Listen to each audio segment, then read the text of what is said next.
Okay, I have two concerns with what's going on here. The first is that the new shock moves back and forth like this. Now, if I shove it all the way to the left side, I took my feeler gauges and I measured the gap right here. On this side, if I pull it all the way, the shock all the way to the left, it measures about 40 thousandths of an inch. If I push the shock all the way this way, for some reason, the gap measures about 35 thousandths on this side, so it's a little tighter.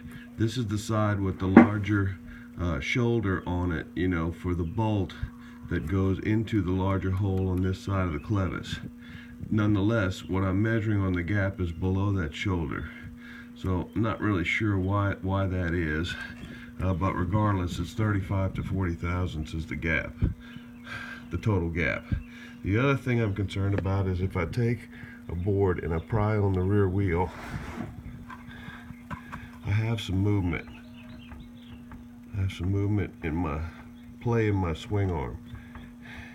And then as I do it, if I try and hold, I can't do it while I'm filming, but if I try and I hold my hand here, and my hand here, and my hand here, and then my hand on the third part of this part right here, I don't feel any movement in that slack when I move it, but I do feel it here.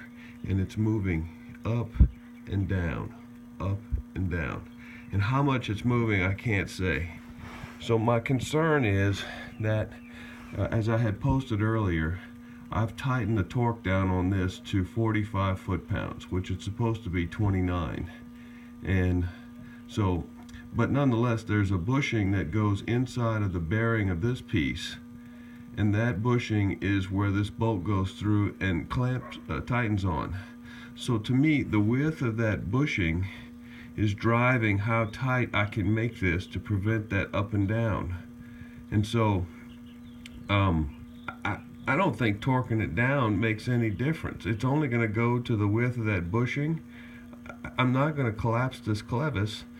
The bushing is going to decide how close I can make all of this, which leads me to believe that maybe this left to right business is not a big deal, this back and forth here. All right, but this up and down here is a concern, and I'm concerned that maybe the bearing that's in here is bad and it's been going bad for a while. I'm ashamed to say I've never lubricated it. I never knew that I had to. So I'm considering replacing this part, but I'm interested in knowing what others have in terms of their play. And I don't know what it was like with the stock shock like this. I didn't measure it. Okay, thanks.